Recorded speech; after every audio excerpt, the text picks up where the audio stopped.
So ఈ వీడియోలో ఇంకా కొన్ని ఎక్సర్సైజులు చేద్దాం. How many people have the word chief in their job title.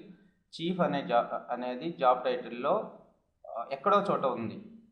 ఉన్న వాళ్ళు ఎంతమంది ఉన్నారో కావాలని అడుగుతున్నారు. సో ఒకసారి మీరు జాబ్ టైటిల్స్ చూసుకున్నట్టయితే జాబ్ టైటిల్స్ ఏమేమి ఉన్నాయి, జనరల్ మేనేజరు ఇలా ఉన్నాయి కదా. ఈ ఎక్కడో ఒక చోట చీఫ్ అనే వస్తుంది అంట. అలా చీఫ్ అని జాబ్ టైటిల్ ఉన్న వాళ్ళు ఎంతమంది ఉన్నారు అనేది కనుక్కోమంటున్నారు. సో దానికోసం అని చెప్పి మరి మనం ఒక ఫంక్షన్ని డిఫైన్ చేసుకోవాల్సి వస్తుంది. ఒక ఫంక్షన్ మీరు యూజర్ డిఫైన్డ్ ఫంక్షన్ని ఎలారో నేను ప్రీవియస్ వీడియోలో చెప్పాను. User defined functions. ఓకే, ఇప్పుడు నేను చీఫ్ CHEIE చి అనే ఒక ఫంక్షన్ని చేస్తాను. ఓకే, ఇక్కడ అంతా నీట్గా ఎక్స్ప్లెయిన్ చేస్తాను.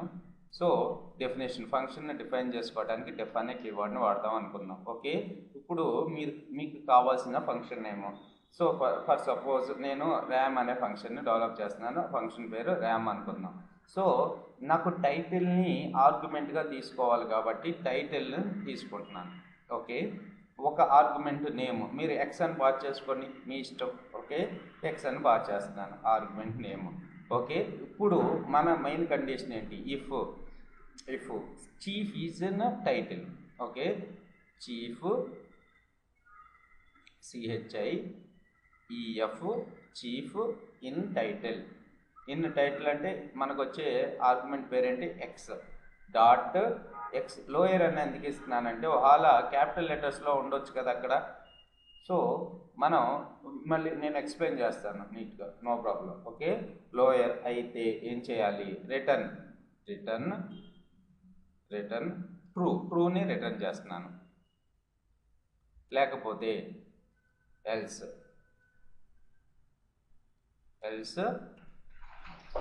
Return falls.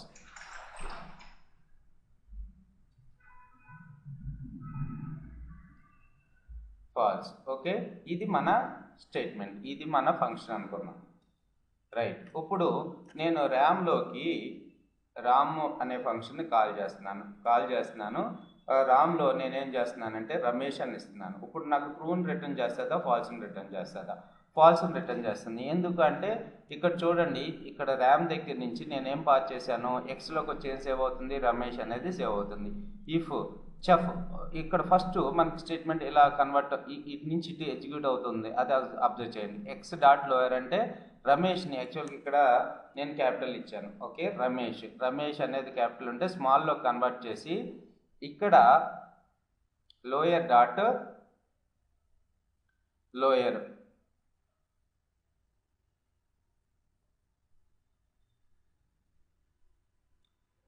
ఓకే, లోయర్లోకి కన్వర్ట్ చేసేస్తుంది. లోయర్లోకి కన్వర్ట్ చేసి ఈ చెఫ్ అనేది ఈ లోయర్లో ఉంటే మనకేమో రిటర్న్ చేయమంటుంది? ట్రూని రిటర్న్ చేయమంటుంది. లేదు కాబట్టి మనకి ఫాల్స్ అని రిటర్న్ చేస్తుంది. ఇప్పుడు నేనేం చేస్తున్నానంటే చీఫ్ని పంపిస్తున్నాను, CHIEF. ఇప్పుడు మనకేం రిటర్న్ అవుతుంది? ట్రూని రిటర్న్ చేస్తుంది. ఇప్పుడు నేను చీఫ్ రమేష్ అని చెప్పి పంపిస్తున్నాను. ఓకే, ఇప్పుడు మనకి ట్రూనే రిటర్న్ చేసింది. లేకపోతే కుమార్ చీఫ్ రమేష్ అని చెప్పి పంపించాను. ఇప్పుడు మనకి ఏం రిటర్న్ చేసింది? ట్రూనే రిటర్న్ చేసింది. చీఫ్ ఇన్ లోయర్లో ఎక్కడో చోట ఉంది. ఇప్పుడు నేనేం చేస్తున్నానంటే చీఫ్లో CHIEF సి అనేది క్యాపిటల్ పెడుతున్నాను. ఓకే, ఇప్పుడు ఇలా ఉందనుకుందాం. ఇలా ఉన్నప్పుడు కూడా మనకేం కావాలి? ట్రూ కావాలి, ఎందుకంటే చీఫ్ ఉంది కదా. అందుకనే ఎక్స్ డాట్ లోయర్ ఏ డేటాను పంపించినా ఫస్ట్ మన డేటా వెళ్ళిపోయి లోయర్ కింద కన్వర్ట్ చేసి ఆ లోయర్లో చీఫ్ అనే పదం ఉందా లేదా అనేది చెక్ చేసుకుంటున్నాం. ఉంటే ట్రూని రిటర్న్ చేస్తున్నాం, లేకపోతే ఫాల్స్ని రిటర్న్ చేస్తున్నాం. ఇప్పుడు మనకి స్టేట్మెంట్ అర్థమైంది. ఓకే, ఈ ర్యామ్లోకి నేను 8ని పాస్ చేయాలి. నా యొక్క డేటా ఫ్రేమ్ నేమ్ ఏంటి? శాల్ డేటా ఫ్రేమ్లో ఉన్న జాబ్ టైటిల్స్ అన్నీ పాస్ చేసుకుని వచ్చిన రిజల్ట్ ట్రూనా ఫాల్స్ అనేది చెక్ చేసుకుని ట్రూలు ఎన్ని ఉంటే అన్ని ట్రూల్ని మనం చూపించాలన్నమాట. ఇప్పుడు దాని పర్పస్ నేను ఏం రాస్తున్నాను అంటే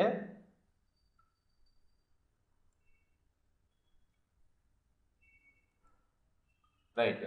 సో శాల్ of job title dot apply lambda x so మన ఫంక్షన్ పేరేంటి, ర్యామ్ కదా, ర్యామ్. సో లాంబ్డా ఫంక్షన్ మీకు ఐడియా ఉంటుంది. సో ఏమని జాబ్ టైటిల్లో ఉన్న అన్నిటికీ లాంబ్డా ఎక్స్, ర్యామ్ ఎక్స్ అనే ఫంక్షన్ని మనం అప్లై చేయమని చెప్పాను. ఓకేనా? అప్లై చేస్తే మనకి అన్ని కాలమ్స్లో ఉందా లేదా అనేది చెక్ చేసి చూపించింది. రైట్. తర్వాత సమ్ చేస్తున్నాను. సమ్ చేస్తే మనకి టోటల్గా ఎన్ని ట్రూలు ఉన్నాయి, ఎన్ని ఫాల్స్ ఉన్నాయి, అన్ని ట్రూల్ని సమ్ చేసుకుని మనకి అవుట్పుట్ అనేది 627 అని చెప్పి ఇచ్చింది. అంటే మనకు ఉన్న జాబ్ టైటిల్స్లో ఇప్పుడు ఎన్ని ఇట్లో చీఫ్ అనేది ఉంది, అన్నిట్లో 627 వాటిలో చీఫ్ అనేది ఉంది. ఇప్పుడు మీకు లాంబ్డా ఫంక్షన్ మీద డౌటు,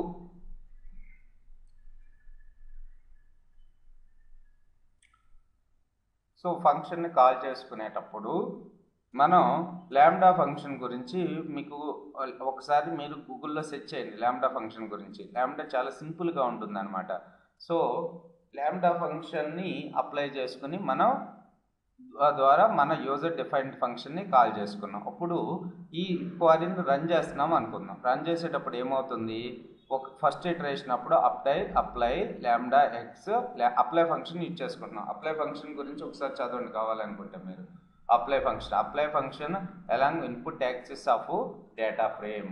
సో అన్ని ఏదైతే మనం యాక్సెస్గా ఇస్తున్నామో అన్ని డేటా సెట్స్ మీద వర్క్ చేస్తుంది అనమాట. Okay, X RAM X. ఇప్పుడు అర్థమైంది కదా మీకు. సో తర్వాత మనకి ఇంకో ప్రోగ్రామ్ ఉంది. ఏంటిదంటే so is there any correlation between length of the job title string and salary. Okay, శాలరీకిను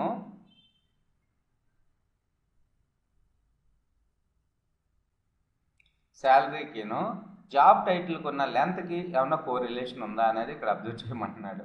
అంటే కొద్దిగా వెరైటీగా అనిపించవచ్చు. ఇప్పుడు మనకి జాబ్ టైటిల్లో లెంత్ ఎంత ఉంది, ఇక్కడ జాబ్ టైటిల్ దీని లెంత్ ఎంత ఉంది మనకి. ఓకే, దీని లెంత్ 50 ఉంది అనుకుందాం. ఈ 50కిను అలాగే టోటల్ పే బెనిఫిట్స్కి ఏమన్నా కోరిలేషన్ ఉందా. ఫర్ సపోజ్ ఇక్కడ టోటల్ పే బెనిఫిట్స్ అనేది ఒక ఇక్కడున్న స్ట్రింగ్కి ఈ స్ట్రింగ్లో ఉన్న క్యారెక్టర్స్ లెంత్కిను ఇది సేమ్ ఉందనుకోండి, కోరిలేషన్ 100% ఉన్నట్టు, అంటే 100% ఉన్నట్టు. సో అసలు దీనికి సంబంధం ఉందా, ఇదేమో 5,67,000 ఉంది, ఇదేమో దీని లెంత్ వచ్చి 50 ఉంది. సో కోరిలేషన్ లేదు అని చెప్పేయచ్చు.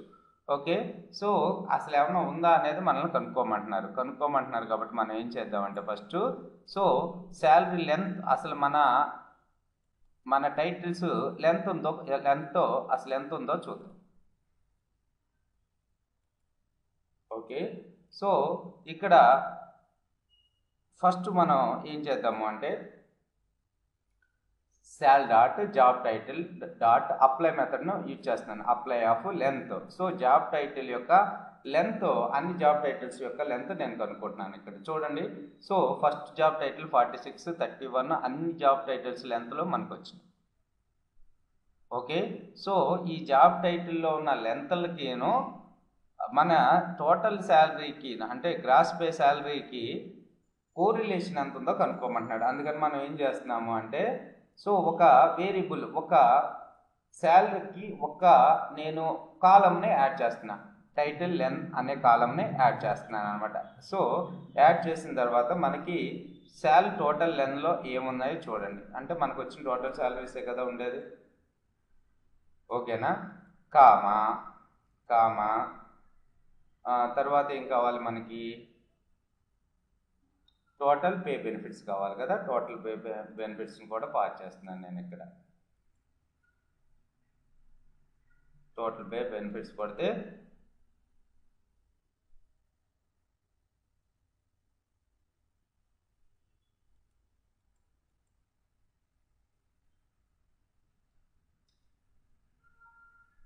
ఒక్క నిమిషం, ఇది ఎర్రర్ వచ్చిందండి చూద్దాం.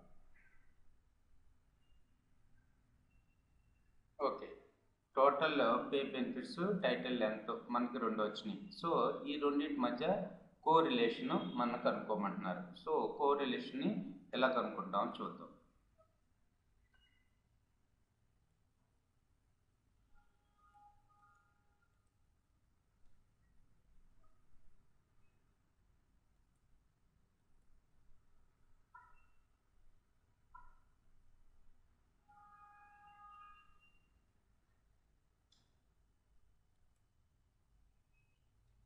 Self total length comma total pay benefits dot CORR అంటే మనకి ఏం వచ్చిందో చూడండి.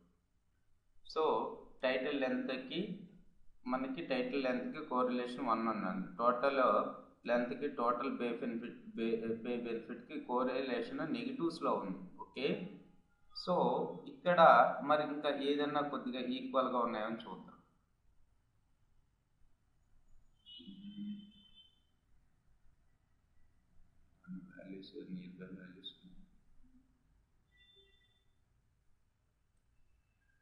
సో బేస్ పేకి టోటల్ పేకి టోటల్ పే బెనిఫిట్స్కి ఏమన్నా కోరిలేషన్ ఎంత ఉందో చూద్దాం.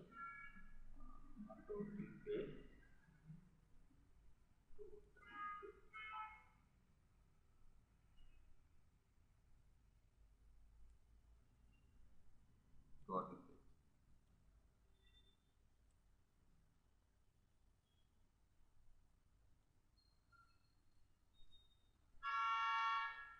రైట్.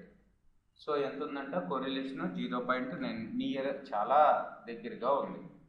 రైట్, ఈ విధంగా మీరు కోరిలేషన్ కూడా ఫైండ్. మీరు ఇక్కడ చూసుకోవాల్సింది ఏంటంటే టైటిల్ మన అడిగిన క్వశ్చన్ బట్టి ఉంటుంది. ఇక్కడ ఏమడిగాడు, లెంత్కిను అదే between length of the job title యొక్క లెంత్కిను శాలరీకి కోరిలేషన్ అసలు పాసిబిలిటీ ఉందా? పాసిబిలిటీ లేదు, కానీ ఒక్కొక్కసారి మనం చెక్ చేయాల్సి వస్తుంది అలా. ఓకే, సో నెగటివ్స్లో ఉంది correlation. Thanks for watching this video.